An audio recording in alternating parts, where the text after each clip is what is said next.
March 31st, 1999, The Matrix hits theaters. In 2 weeks, it makes nearly $75 million. In a year, it makes $460 million. It wins 4 Oscars. It invents an entire visual language that Hollywood is still stealing from today. And somewhere in a studio exec's office, other films are watching this happen, and every single one of them is thinking the same thing. We did that first.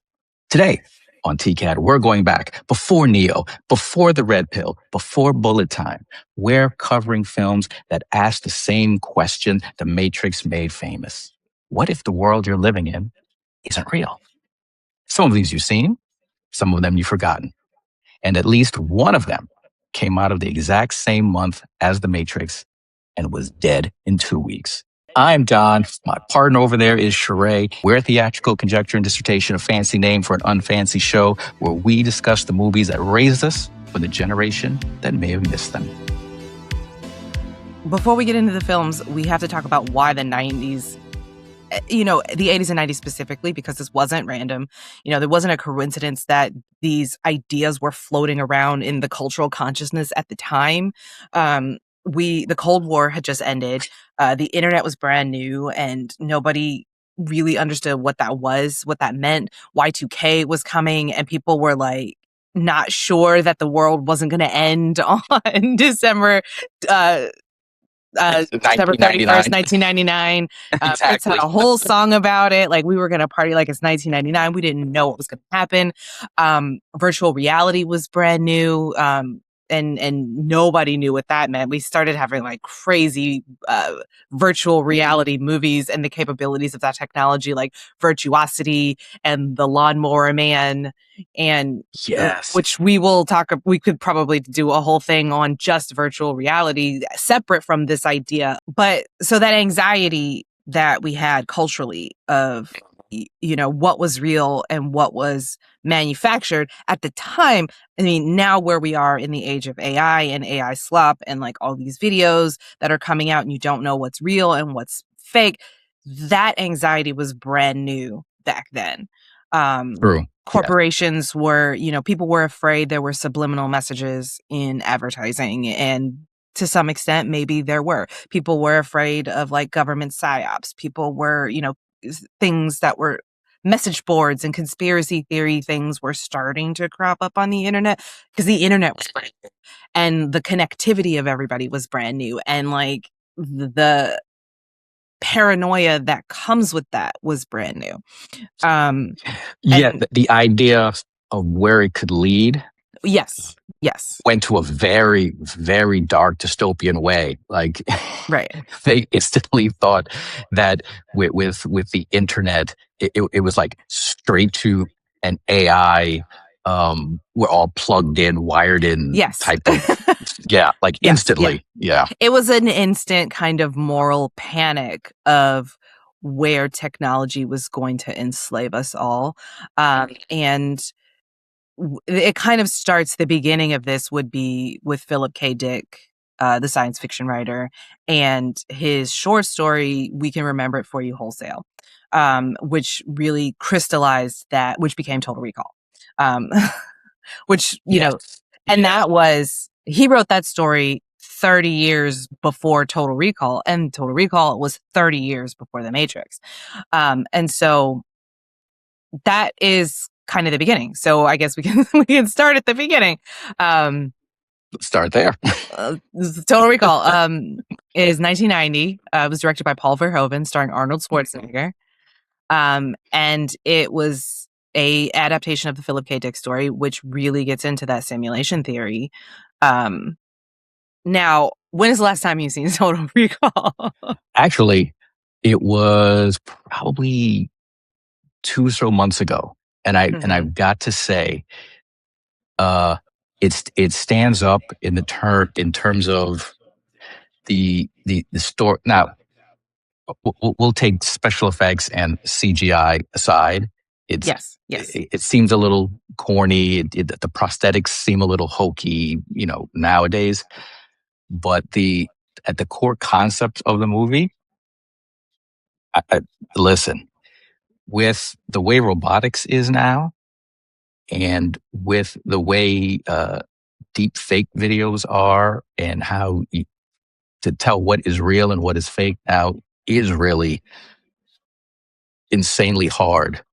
It's concepts of just implanting memories, Mm-hmm. which Mm-hmm. at its core, just creating uh, uh, like whole lives, like almost creating a movie in your head that you Yeah. feel is so real. While we might not have that literally, you can go on the internet and you can watch a whole AI created movie and that you would Mm-hmm. swear is real, or Yeah. scenes with actors in them. Mm-hmm. And you can sit there and like, wow, and none of that was real in the least. Mm-hmm. Like its core concept of how close we are to just it almost living just fake lives, or having what's presented to us as real be totally fake. It's You're right. right there. It's right here. I think You that know. was a really strong choice too in the movie. That so for those of you youngs who've never seen Total Recall, it is It's not the Colin Farrell movie. No, no, no. no. I mean, it's a future world, a future world. Although back then, I don't know. The future is probably we're probably in our actual past now. I don't actually know when Total Recall was set. Um, um, Let me see when where that was supposed to be. yes, Yeah. you look that up, and so Yeah. you can go to everybody's working, you're like wage slaves, you don't have time, you don't have money to go on vacation or do anything, hobbies, so you can go to a place called Recall and they can implant a memory of a dream vacation or a memory of a fancy holiday that you would never have been able to have time for or afford. So then Mhm. you can have had the experience of having gone on this trip and not having actually gone on this trip.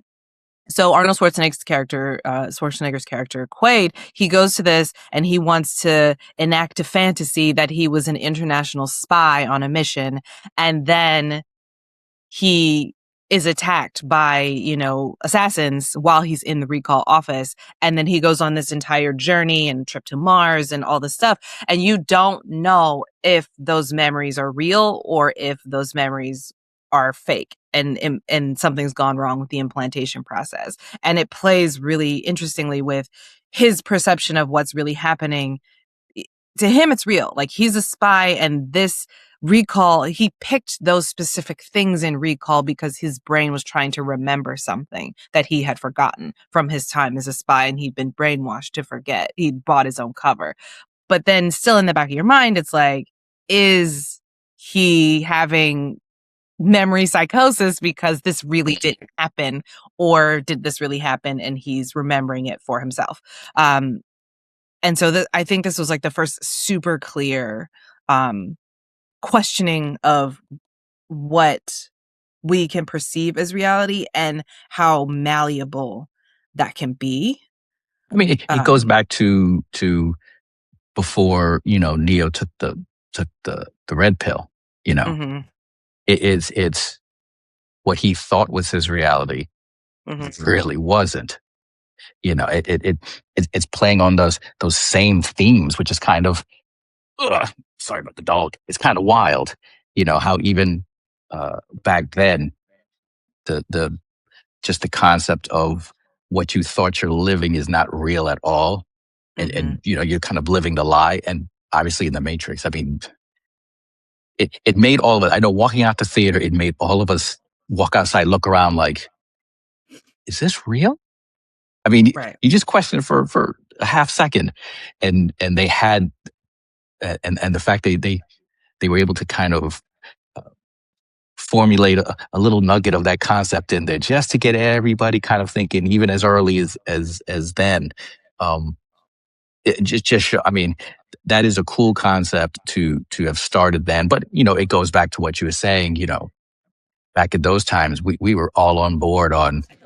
We were riding that train once we truly had the internet everywhere into that dystopian, paranoid world of Mhm. AI and all that. I think that's super interesting, and that we are still a little bit closer to the. Yes, We've got all these movies that are warning us of this impending doom, and we are still marching toward it with our whole chest. we are. I mean, we are striding there. Just like, let's go. Like that meme of DiCaprio, just like, here we go. There we go. So what's your next Oh, film that you think? for me, my next movie that I felt was definitely Matrixy before the Matrix. Tron. Okay. Tron from 1982. Directed by, I'm going to get his last name, Lisberger, Steven Lisberger. Now, obviously, the comparisons almost get literal. I mean, Tron takes place inside a machine, inside a computer.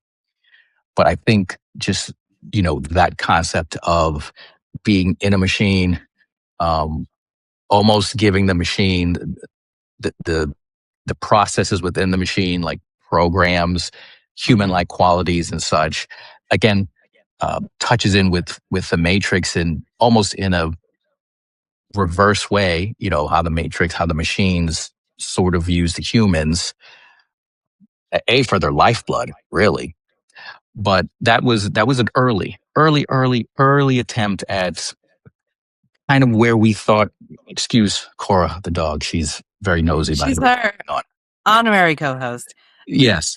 It was what I see as an early attempt at us almost kind of trying to marry computers and humans into this symbiotic relationship in a way. Granted, it is not touching on if two versions of reality, but it's definitely an early movie kind of laying the foundation of man and machine and how we're coexisting. And don't get me wrong, the CPU in Tron, that was the big bad evil thing in there. And at that time, watching that, that was... Yeah. The visual language of that, I think, is the Wachowskis very much pulled from Tron in the Matrix with, the neon colors and the desaturation when they're knowingly in the machine's version of the world. I do think that it was very interesting. Probably the first time.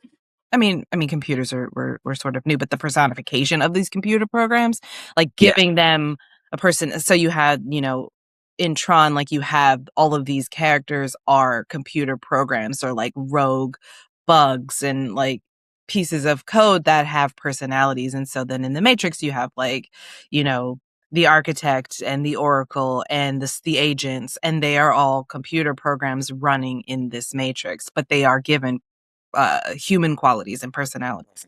And I think that that's a really interesting connection. And I can see, I mean, I don't know how super duper, because he knows he's in a simulation. Right.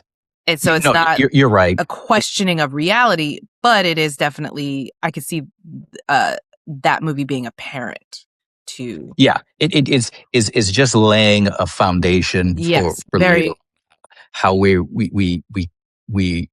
going to start looking at the human computer machine relationship. Yes, very foundational. Very, very, very foundational. My other choice in movies, which some people might not really see a connection, and maybe there isn't the direct connection people are thinking. It's going to be also from '82 is Blade Runner, directed by Ridley Scott. The connection that I see, and in the movie, it's set in one could sort of see dystopian-ish, because I mean the look of the movie is so dark, and it rains a lot. I mean, it's just great. I think it looked amazing. It's sort of about these machines, and do these machines kind of find a soul, and sort of can you tell the difference, between human and machine? I mean, I'm giving a very basic, generic overlook, but how I sort of see it Matrixy is in Blade Runner.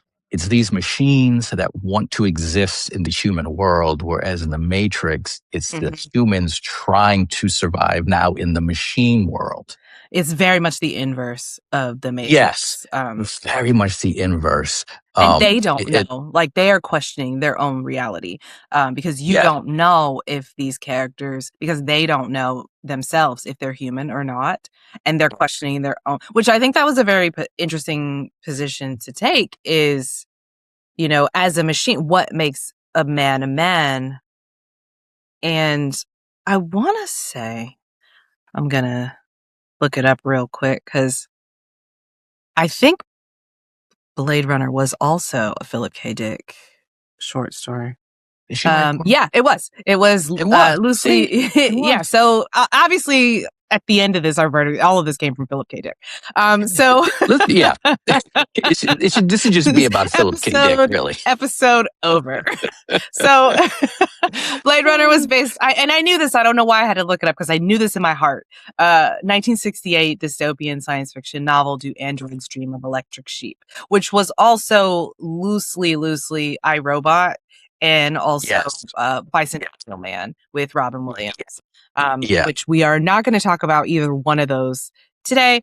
But just so you know, those are also loosely based on Do Androids Dream of Electric Sheep, which I actually read not that long ago. It's not. He's got a whole series. I don't want to get into it because we could go on to a whole entire episode of Philip K. Dick, but he is the father. He is the father of the ideas around robotics and like the 3 laws that they have to follow. And like, maybe we'll do an episode just specifically on robotics and where that's going, but we're not going to get into it because I'm going to stay on topic. Yes. Oh, I have an idea for that, but we're going to stay on topic. Okay. So my next film is one of my personal favorites. It's Strange Days from 1995. I don't know if you've seen this. It was directed by Catherine Bigelow and written by James Cameron. This movie is crazy. Okay, it's set also in 1999. It's the eve of. It's got Angela Bassett in it. Okay, just stay with me now. It's got Vincent D'Onofrio in it. Ray Fiennes is in it. Okay, Ray Fiennes is in it, and Angela Bassett. And in this movie, it's very similar to Total Recall, where you are getting fake memories. But instead of these memories being fake, they're other people's memories and experiences that you can buy on the black market. So there's like this headset that you can put on and you can like go out and skydive or whatever, and then record that memory of that happening and then sell that memory to other people who can experience that experience. And so, as we tend to do with our humans being awful, people start doing like murder and like snuff films and you know, terrible things that then go on the black market for other people to experience as a simulated experience, you know, so they can experience being a killer without the moral implications that repercussions in that. The repercussions. They didn't actually kill anybody, but you know, it brings up a lot of moral and ethical implications, because you're commodifying other people's pain. I mean, it's a lot like, you know, when we talk about modern exploitation, you know, is consuming this content that is exploiting someone else just as bad as the people who created the content? And I would argue yes, because you're creating a market for it. But I think that it was just such an interesting movie because it's not exactly asking, you know, what if reality isn't real? It's just, what if you can experience somebody else's reality, and then not care about the implications? It kind of, in a very basic, to look in the Matrix, it almost touches on how now the humans in the real world can, like, if Neo sits in the chair, he can know Kung Fu. He can just almost learn and just know anything. You could just upload it into his head. I mean, so it does have some basic concepts there that does translate over. It has the simulation theory, except it's much more real and dark because these aren't made up scenarios. These are things that have heavy weight to it. Because it's more questions. And it tanked, man. It did not do good at the box office, and it was so Catherine Bigelow, man. We could do a whole episode on her, but we're not going to talk about that right now because that's staying on topic. But on topic. But it just gets into like racial injustice. It gets into political stuff. It's a much more dangerous film than The Matrix, I think, because the implications and the moral questions that it's asking were real and not hypothetical. Right. Like you could see Strange Days being real. Like that technology was a little bit far off, but the world it was set in was present. And the world that we're still in right now with people, taking celebrities' faces and turning it into porn, or, taking people's anything they say and using AI to then, commodify other people's pain. Even just things like when we were kids coming up, and there were sites like rotten.com, and like that was kind of the beginning of bum fights and like the beginnings of just Girls Gone Wild, Girls Gone Wild, taking advantage, taking advantage of people who are intoxicated and under the, it's like that idea of being a, and that idea rolls into that World Star. Absolutely. I mean, taking advantage of things that happen to people for clicks, entertainment. Like using other people's pain for entertainment, which I think is a really interesting addition to our pre-Matrix Matrix. Another one I think that we had talked about was Dark City, which I know you haven't seen, right? So I don't want to and I don't want to spoil it, but oh no, please. Please. This movie came out the year before The Matrix. It is so similar in themes and concepts and ideas and the premise, but the practical application is so different. It is mind-bogglingly different, but exactly the same.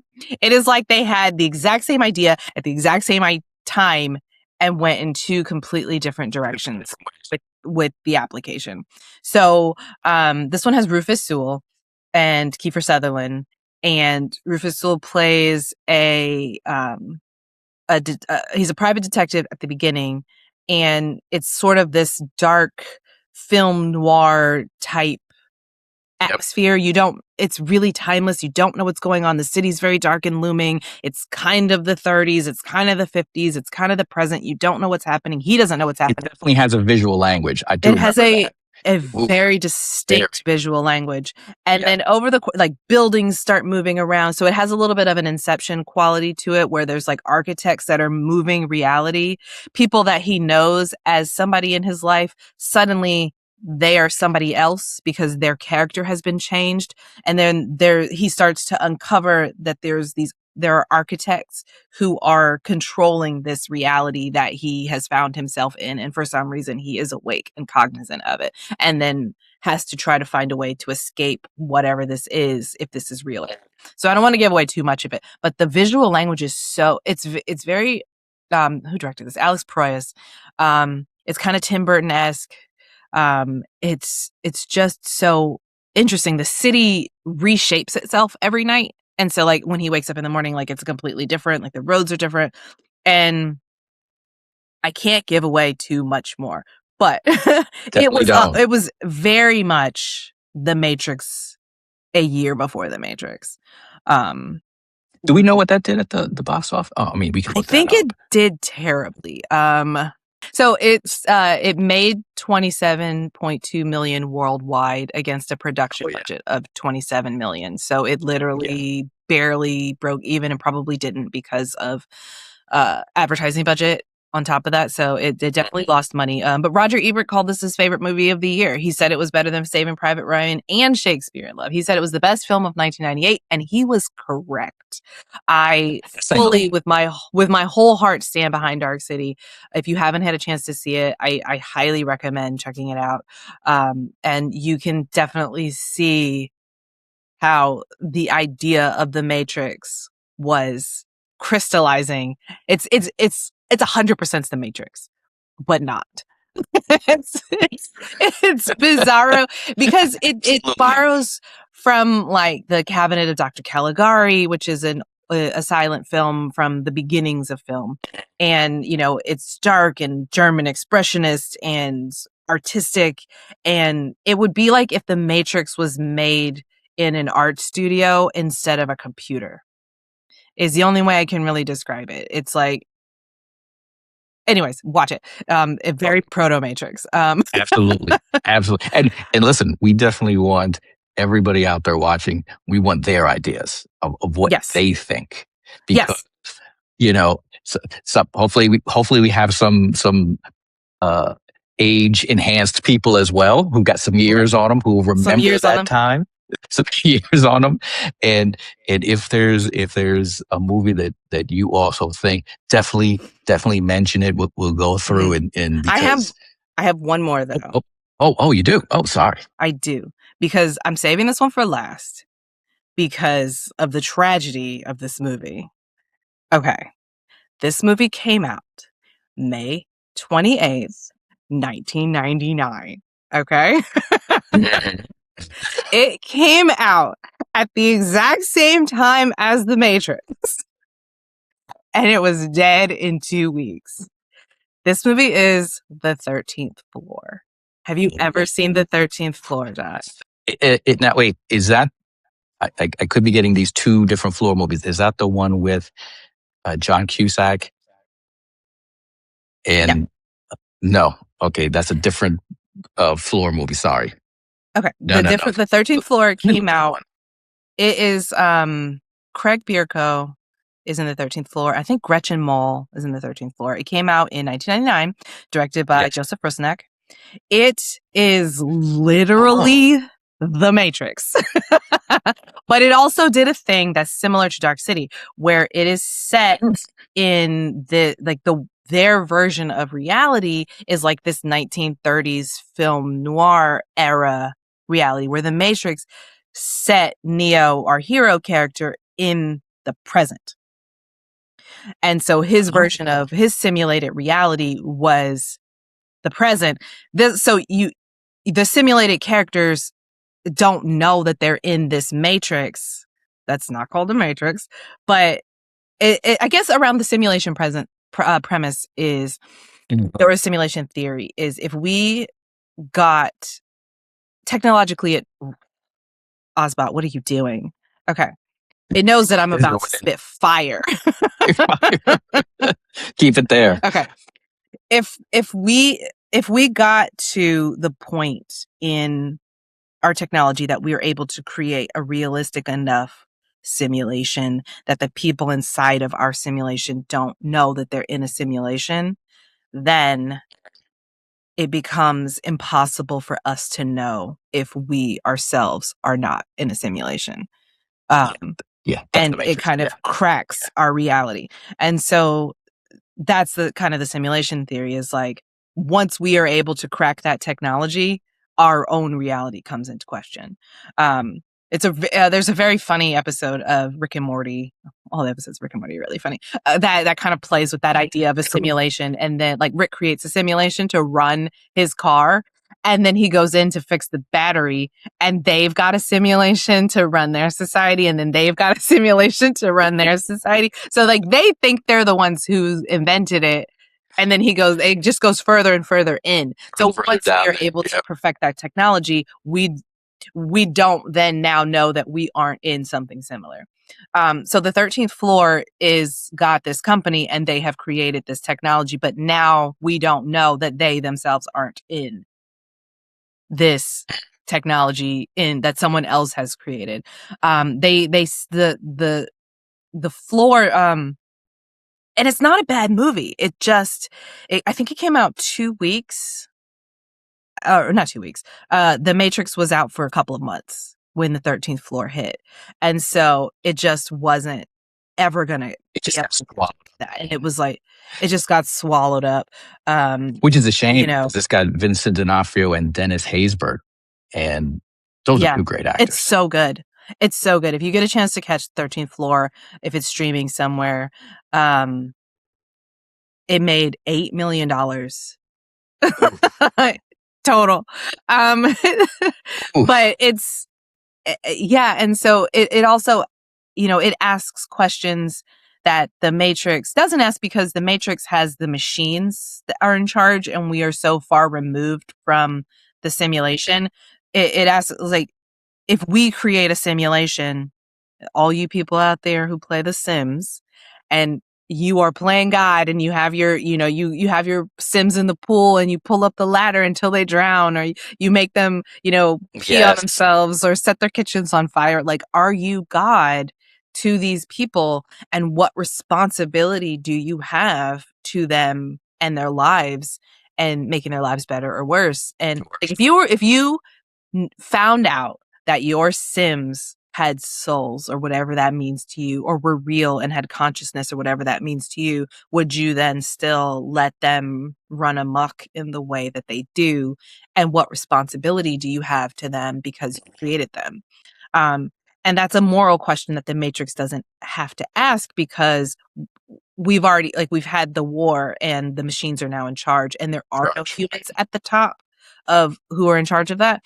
But I just think it's so interesting that movie came out, so obviously it was being made at the same time as The Matrix. In a way, The Matrix sort of answers it, or maybe not directly, because, oh Lord, it was, I think not the last Matrix, the architect, when he does say, when they made the simulation, they made it perfect, and all the humans rejected it. So then so again, it doesn't directly say, but almost in a way that they sort of tried to, okay, how can we keep the humans happy in this simulation? They didn't really touch on anything else, like how they actually controlled certain things, but they just kind of hint at that topic there. Don't really get into it, but they just kind of just graze over it a little bit. That, we were just the little people in the sandbox, and they just did a little just to sort of keep that so we just wouldn't reject the simulation. That's all. Yeah. Interesting. But now that we've 13th Floor. But if you have any other movies that you think were The Matrix before The Matrix, drop it in the comments. If you want us to do a deeper dive on any one of these specific films, drop it in the comments. If you have any ideas for future episodes, I know we're definitely probably going to do an episode. Maybe we can do an Artur episode and do an episode about Catherine Bigelow. I would love to do an episode about Catherine Bigelow. She's got some movies. Yeah. She's got some bangers. She's got some bangers. Or older films that you've never seen, that you've never heard of. Like, we want to start, bringing them back up, and like letting you be introduced to movies that we grew up with and hold special places in our hearts, that just are being demolished by the influx of IP and sequels and prequels and sequels to sequels and prequels and spin-offs and sequels. And there's a lot. Your favorite movie might be a movie that was made before you were born. And I think it's a tragedy that, you haven't seen it yet. Listen, I'm so glad you brought that up. So glad you brought that up, because one other thing we like to do here, TCAD, is we try to educate. And we try to inform. And what I want to do right now is I want to educate and inform people that I'm just going to tell what is it, Gen Zs now? You guys were born far too late.